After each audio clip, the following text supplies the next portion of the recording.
غدیر خم کا وہ موقع آیا جب سرکار حج سے فارغ ہوئے۔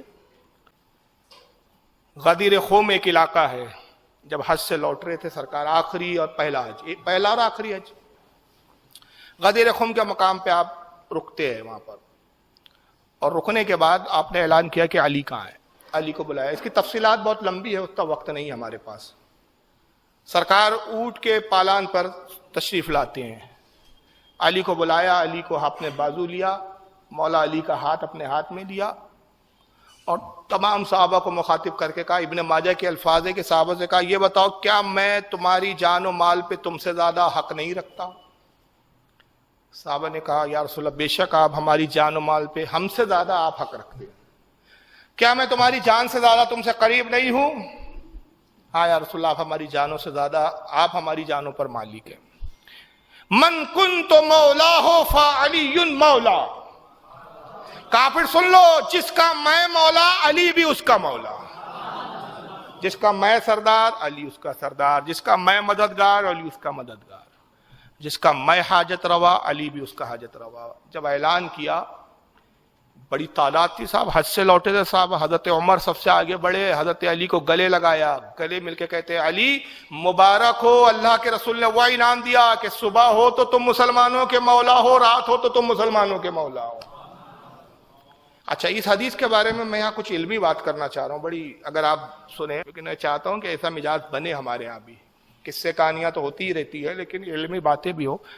یہ حدیث جو ہے، من کنت مولا فعلی مولا، اس پر اعتراض کیا ابن تیمیہ نے، اس حدیث پر۔ اس پر میری ایک مستقل تقریر بھی نیٹ پہ ڈلی ہوئی ہے، میں اس میں سے کچھ باتیں آج یہاں آپ کے سامنے پیش کر رہا ہوں، نیٹ پہ ڈلی ہوئی ہے حالانکہ۔ ابن تیمیہ کا اعتراض آیا، اور اس پر بہت سارے وہابیوں نے ابن تیمیہ سے لے کر پھر محمد بن عبد الوہاب نجدی تک، پھر اس کے بعد عبد الوہاب نجدی کے بعد پھر وہ جناب شوقانی ہیں ان کے، اور جو کون سے، یہاں تک کہ وہ اندھا تھا ان کا عبداللہ بن باز، سعودیہ کا مفتی اعظم، اس نے بھی اپنے فتاوی مقالات میں لکھا کہ یہ حدیث صحیح نہیں ہے، کیونکہ فضیلت ان کو ہضم ہوتی نہیں ہے۔ اور ابن تیمیہ کے ہی سارے جملوں کو انہوں نے راگ الاپا، ابن تیمیہ نے کتاب لکھی، تیمیہ اس حدیث کے بارے میں کہتا ہے کہ ترمذی کے علاوہ اس حدیث کو کسی اہم کتاب میں نہیں لکھا گیا، اور امام بخاری نے اس حدیث پر طعن کیا ہے، یہ ابن تیمیہ کا کہنا ہے، یعنی امام بخاری نے اس حدیث کو ایکسپٹ نہیں کیا، قبول نہیں کیا، اس حدیث کا انہوں نے طعن کیا، یعنی اس کو طنز کیا اس حدیث پر کہ صحیح نہیں ہے۔ لہذا جب امام بخاری جیسے محدث نے اس حدیث کو صحیح نہیں مانا، لہذا یہ حدیث کی کوئی اصل نہیں ہے۔ یہ ابن تیمیہ کا بہت بڑا جھوٹ ہے، اور اس جھوٹ کو آج تک غیر مقلد نام نہاد اہل حدیث دھوتے آ رہے ہیں، اور اس حدیث کو صحیح نہیں مانتے ہو، اور اس پہ بڑے تبصرے کرتے ہیں، مذاق اڑاتے ہیں، معاذ اللہ، اس کے کچھ ویڈیوز بھی ہیں۔ میں یہاں پر ابن تیمیہ کی جہالت اور اس کے جھوٹ کے 7 جوابات دے رہا ہوں، اور وہ جوابات میں اس حدیث کی فضیلت آپ کو پتہ چلے گی، انہی جوابات میں 7 جوابات ہے۔ پہلا یہ کہ امام بخاری نے اس حدیث پر طعن نہیں کیا، یہ سب سے پہلا جھوٹ بولا ابن تیمیہ نے، کہتا ہے کہ امام بخاری نے اس کو طعن کیا، یعنی اس کو غلط اور جھوٹی حدیث کہا، امام بخاری نے نہیں کہا، بلکہ امام بخاری نے اپنی کتاب ہے ان کی التاریخ الکبیر، جو 17 جلدوں میں ہے، اس کی جلد نمبر 1 صفحہ 240 اور 275 پر 3 راوی ہے اس حدیث کے، جس میں سے ایک ہے اسماعیل نشید عامری، ایک ہے سہم بن حسین اسدی، ایک ہے عثمان بن عاصم، ان 3 راوی کو ضعیف قرار دیا، اور وہ ایک سند میں ہے۔ پھر امام بخاری کہتے ہیں کہ یہ حدیث صرف ایک سند سے نہیں آئی ہے، اور بھی سند سے آئی ہے، جن سندوں میں یہ 3 راوی ہے وہ سند ضعیف ہے، لیکن جن سندوں میں یہ 3 راوی نہیں وہ سند مستحکم میں مضبوط ہے۔ تو 3 راوی پر کیا، تو جس کو صحیح کہا وہ چھوڑ دیا، جس کو ضعیف کہا اس کو لے لیا ابن تیمیہ نے۔ تو پہلی تو علمی خیانت اس نے یہ کہ پہلا جواب ہے۔ اب دوسرا جواب آپ سنیں گے اس حدیث کے بارے میں تو چونک جائیں گے، یہ واحد وہ حدیث ہے جس کو سننے والے 50,000 کم و بیش صحابہ اکرام ہیں۔ وجہ کیا ہے؟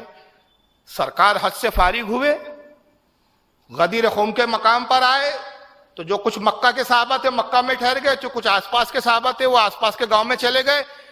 جس وقت رسول اللہ حرم میں خانہ کعبہ میں حجۃ الوداع کے موقع پہ آخری طواف فرما رہے تھے، خطبہ ارشاد فرما رہے تھے، 1,24,000 صحابہ اکرام تھے۔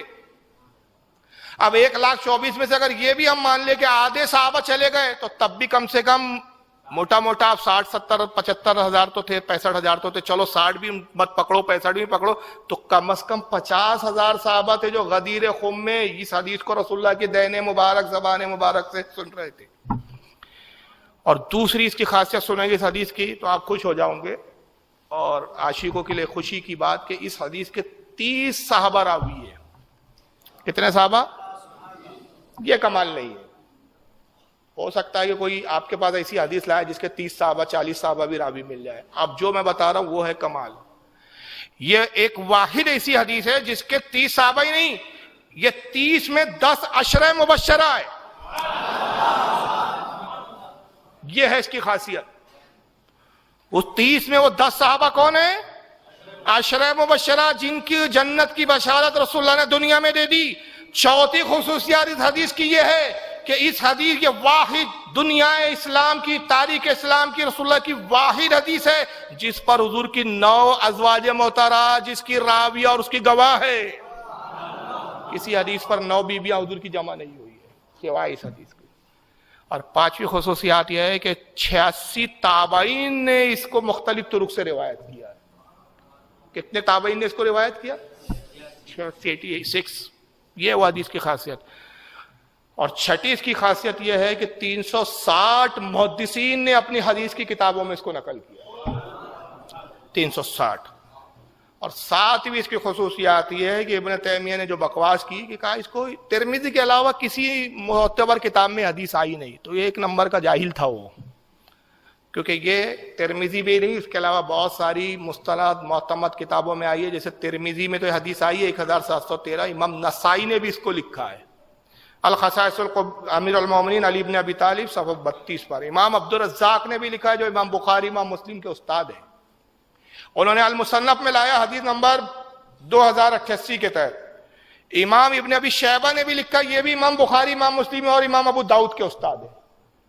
انہوں نے بھی اپنی المصنف میں لکھا حدیث نمبر 32072 کے تحت. امام حاکم نے بھی اس کو اپنی المستدرک میں نقل کیا حدیث نمبر 4660 کے تحت. امام طبرانی نے بھی اس کو لکھا معجم الکبیر حدیث نمبر 12593 کے تحت. امام ابن ابی عاصم نے لکھا سنہ میں حدیث نمبر 1359 کے تحت. خطیب بغدادی نے تاریخ بغداد میں لکھا جلد 12 صفحہ 343. ابن کثیر جو خود ابن تیمیہ کا شاگرد ہے, ابن کثیر حافظ ابن کثیر نے بھی البدایہ والنہایہ جلد 5 صفحہ 457 پہ لکھا. ابن عساکر نے اس کو تاریخ دمشق میں لکھا صفحہ نمبر 144. امام حیثمی نے مجموع الزوائد صفحہ جلد 10 صفحہ 108 پہ لکھا. المتقی امام متقی نے اس کو کنز الامال میں لکھا حدیث نمبر 32946. کل 12 حوالے میں نے یاد دیا اور بھی حوالے ہیں. تو یہ ساری حدیث کی اہم کتابیں ہیں. تو یہ حدیث اہل سنت کے نزدیک بالکل مستند ہے, قابل قبول ہے, قابل اعتماد ہے کہ اللہ کے نبی نے حضور کو مولا کائنات کا خطاب دیا. تو یہاں مولا ہونے کا اعلان کیا, اور اس سے ہم اہل سنت نے جو اس کی مراد لی وہ یہ کہ جس طرح میں مسلمانوں کو نوازنے کا اختیار رکھتا ہوں, علی سے بھی تم طلب کرو, علی بھی دینے کا اختیار رکھتا ہے. جیسے میں مددگار, علی بھی مددگار. لیکن آج کل ایک جالت چلی, اس تاریخ کو ایک نئی عید آ گئی. اب آج کل عید غدیر کیا آ گئی, اور یہ مجاوروں نے لایا. یہ پہلے تو شیعہ مناتے تھے یہ, اب ان کو کیا سوجی پتہ نہیں, اس دن یہ سب عید منانے لگے. حالانکہ اہل سنت میں اس عید کی کوئی اصل نہیں. اور یہ عید 600 ہجری میں ایک شیعہ بادشاہ آصف الدولہ نے اس کو ایجاد کیا. کسی امام نے یہ عید نہیں منایا. کسی امام نے یہ عید غدیر نہیں منائی. پوچھا گیا بھائی ان سے کیوں آپ عید غدیر کیوں مناتے؟ کہا صاحب عید غدیر اس لیے کہ حضرت علی کی ولایت کا اعلان کیا تھا رسول اللہ نے. اسی دن آپ نے اپنے علی کو وصی کہا, اسی تاریخ کو آپ نے مولا کہہ کر اپنے بعد خلافت کی نشاندہی کر دی, خلیفہ ڈکلیئر کر دیا. یہ سب بچکانی باتیں. اگر علی کو خلافت دے دی تھی یا مولا کے معنی میرے بعد خلیفہ ہے تو حدیث کرو مطلب من کن تو مولا پہلے, جس کا میں مولا, فعلی مولا, علی اس کا مولا. تو مولا کے معنی تم نے خلیفہ لے لیے, تب ترجمہ کیا ہوا؟ جس کا میں خلیفہ, علی اس کے خلیفہ. تو حضور کس کے خلیفہ ہے؟ آپ کے خلیفہ ہے. حدیث کا مفہوم یہاں بیٹھ نہیں رہا ہے. تو مولا کے معنی یہاں خلیفہ نہیں ہے, مولا کے معنی یہاں حکمراں نہیں ہے, مولا کے معنی مددگاری ہے. ایک چیز تھوڑے دیر کے لیے اگر ہم آپ کی بات مان لیں کہ بھائی یہ عید اس لیے ہو گیا ہمارے لیے دن، ہم عید اس لیے مناتے ہیں کہ اعلان ولایت علی ہوا اس دن. تو میں نے کہا عقل پہ تمہارے افسوس کہ جس تاریخ کو اعلان ولایت علی ہوا وہ عید ہو گیا، تو جس تاریخ کو اعلان نبوت ہوا اس کو عید کیوں نہیں منایا تم نے؟ بھائی کچھ سمجھ میں آ رہا ہے کہ نہیں آپ کے؟ ولایت کا اعلان بڑا ہے کہ نبوت کا اعلان بڑا ہے؟ وہ تاریخ کو تو آپ عید نہیں مناتے. بلکہ آئیے میں بتاتا ہوں، کسی امام نے عید نہیں منایا. یہ 600 ہجری میں کس نے شروع کیا سب سے پہلے؟ یہ آصف الدولہ. اور ہمارے اہل سنت کا موقف کیا ہے؟ یہ کتاب ہے میرے پاس، یہ لایا ہوں ساتھ میں. تقریر کے بعد جس کو اصل عبارت دیکھنا ہو دیکھ لے. اس کا نام ہے تحفہ اشریہ. کس کی کتاب ہے؟ شاہ عبدالعزیز محدث دہلوی، اپنے صدی کے مجدد ہے. کتاب ہندوستان سے نہیں چھپی، فارسی زبان میں تھی، ضخیم کتاب. استنبول ترکی سے چھپی ہوئی ہے یہ کتاب. شاہ عبدالعزیز محدث دہلوی اس کتاب میں کیا لکھتے ذرا سنیے. فرماتے ہیں احدث عید غدیر است یعنی حزدم ذی الحجہ و عیدارا تفصیل دادن بر عید الفطر و عید الاضحیٰ و بعید اکبر مسمى کردن کے صحیح سری مخالف شریعت است. فارسی کے جملے وہ کہتے ہیں کہ احدث عید غدیر است. شیعوں نے ایک اور نئی عید نکال لی. اچھا یہ کیوں نکالی عید معلوم ہے؟ ایکچوئل میں ان کو مولا علی کی ولایت سے کوئی لینا دینا نہیں ہے. اگر مولا علی کی ولایت کا دن عید منانے کے لیے ہوتا تو سب سے پہلے صحابہ مناتے، سب سے پہلے خود علی مناتے. بھائی اعلان تو حضور نے کیا تھا، مگر پورے دور خلافت خلفائے راشدین میں کبھی عید غدیر سنا آپ نے؟ صحابہ کے دور میں سنا، تابعین کے دور میں سنا. سب چھوڑو جی، میں یہ بزرگوں سے پوچھتا ہوں آپ کتنے سال سے سن رہے بھائی عید غدیر؟ 2-4 سال سے ہی چل رہا ہے نا معاملہ. اس سے پہلے تو عید غدیر نام کی کوئی چیز تھی نہیں. کسی ہمارے امام نے نہیں منایا، اور منایا ہوتا تو ہماری کتابیں اس کی فضیلتوں سے بھری پڑی ہوتی تھی. بلکہ ہمارے امام علماء کیا کہہ رہے ہیں؟ اپنے وقت کا مجدد شاہ عبدالعزیز محدث دہلوی کیا کہہ رہا ہے؟ احدث عید غدیر است. اسی طرح شیعوں کی ایجادوں میں ایک ایجاد عید غدیر ہے، اور یہ 18 ذی الحجہ کو منائی جاتی ہے، یعنی ازدم ذی الحجہ. اور وجہ کیا ہے کہ 18 تاریخ کو ہی عثمان غنی کی شہادت ہوئی. تو یہ وقتوں نے کیا کیا؟ عثمان غنی کی شہادت کی خوشی منانے کے لیے عید غدیر کے نام سے وہ چیز کو رائج کر دیا. اصل میں عید غدیر مقصد نہیں ہے، عثمان غنی کی شہادت کا جشن منانا مقصد، کیونکہ عثمان سے دشمنی ہے. تو کہتے 18 ذی الحجہ کوئی نے یہ چیز ایجاد کر دی. وَعِیدَارَ تفضیل دادن بر عید الفطر و عید الاضحیٰ. کہتے یہ رافضی لوگ، شیعہ لوگ اس عید کو عید الفطر اور عید الاضحیٰ سے بھی زیادہ افضل مانتے ہیں، بلکہ یہ تو شریعت کے صریح کھلے طور پر مخالف ہے. شاہ عبدالعزیز اس عید کو شریعت کی مخالفت بتا رہا ہے، اور آج کے مجاور بول رہے کہ نہیں صاحب ولایت علی کا جشن ہم منائیں گے. تو تمہاری مانے کہ ہم محدث کی مانے، تمہاری مانے کہ مجدد کی مانے. تو یاد رکھیے ہمیں اپنے بزرگوں کے نقش قدم پہ چلنا ہے، آج کے جاہلوں کے نقش قدم پر ہم کو نہیں چلنا ہے. کہ بزرگوں کے نقش قدم پر چلنے میں نجات ہے.